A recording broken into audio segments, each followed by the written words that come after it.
Welcome back. I am Shaz. This is part 2 of the 4-part series on advanced English phrases native speakers actually use.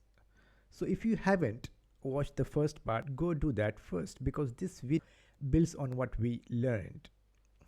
Today we are going to talk about phrasal verbs. Now, I know what some of you are thinking. Shaz, phrasal verbs are so hard. Well, no, they are not hard. They're actually the key to sounding like a native speaker.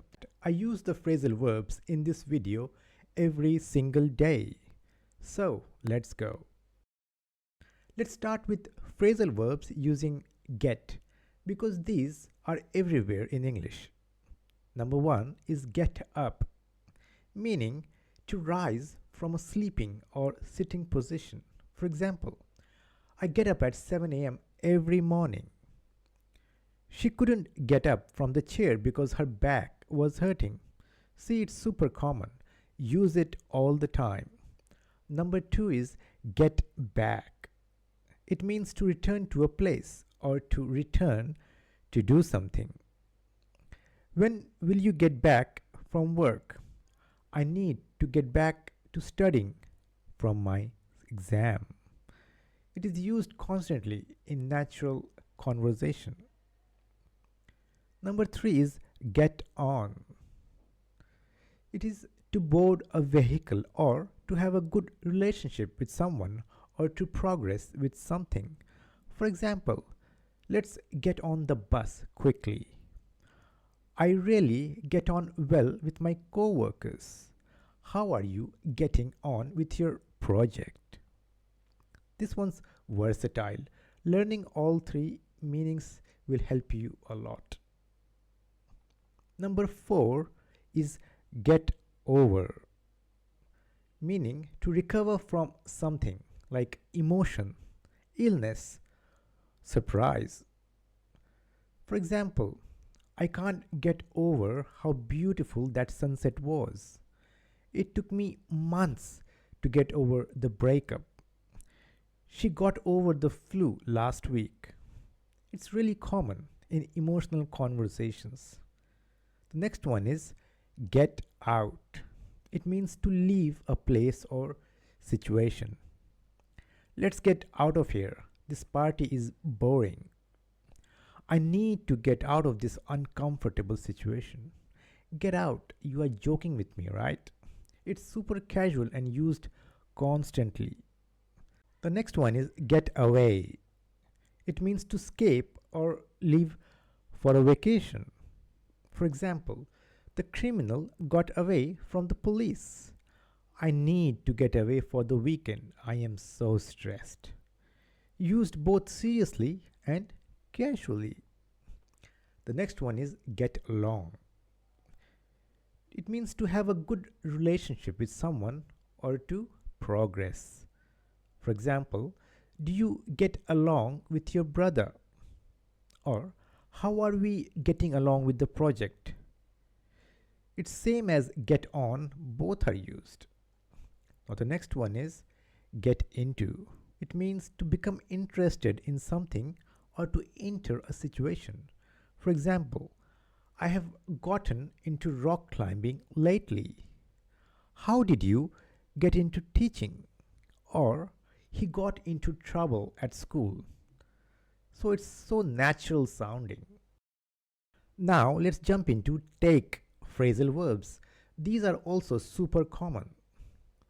The first one is take off, meaning to remove something or for a plane to leave or for something to become successful.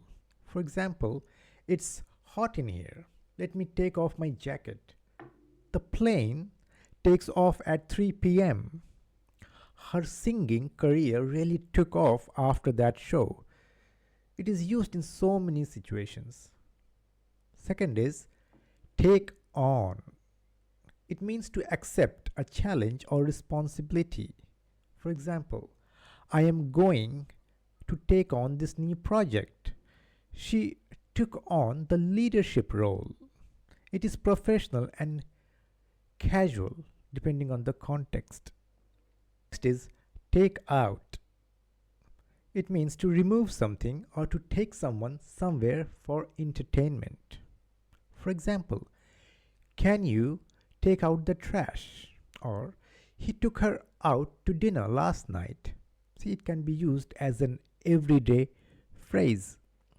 Next is take up. It means to start a new hobby or activity or to occupy space or time. For example, I just took up yoga. That painting takes up the whole wall. This project is taking up all my time. It is really common when talking about hobbies. Next is take over. It means to assume control of something. For example, my brother took over the family business. Can you take over this meeting? I need to leave early. See, it is used in business and personal contexts. Verbs are incredibly common in everyday speech. First one is look out. It means to be careful, to watch out for danger, or to search for something. For example, look out, that car is coming fast. I am looking out for a new apartment. It's really practical. Look after. It means to take care of something or someone. For example, can you look after my dog while I'm away? She looks after her elderly mother. This is used all the time. Next is look into. It means to investigate or research something. For example, the police are looking into the crime. Can you look into that issue? It is both professional and casual. Next is looking forward to. It means to feel excited about something happening. For example, I'm looking forward to the weekend. We are looking forward to the concert. See, it's so commonly used that you will hear every day. First is call off. It means to cancel something. For example, the football match was called off because of the rain. Or they called off the wedding. See, it is more formal than cancel, but very common. Next is put on. It means to wear something or to perform or present something. For example, put on your coat. It's cold outside. Or they are putting on a great show. It is super common to use this.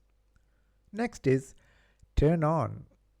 It means to activate something or to switch in a direction. For example, can you turn on the lights?